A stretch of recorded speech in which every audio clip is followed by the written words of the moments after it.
Doctor Yunus বা এই যে উপদেষ্টা মন্ডলী অ্যাপয়েন্টমেন্ট দিল কে?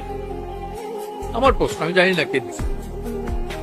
বলবে একটা বোগাস কথা কি জনগণ দিচ্ছে বা ছাত্ররা দিচ্ছে। তো কত পার্সেন্ট আছে ছাত্র? হ্যাঁ, আর এমনই ছাত্র যে 6 জন তারা যখন হারুনের ভাতের হোটেলে ছিল ওইখানে বসে লিখিত স্টেটমেন্ট দিল যে তারা উইথড্র করলো, তাই না?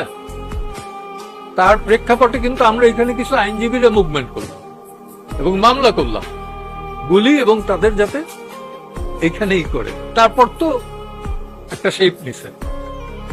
তো জেল কিন্তু আমরাও খাটছি, টর্চার কিন্তু আমরাও সহ্য করছি, কিন্তু কোথাও কিন্তু একটা সাইন নিতে পারে না।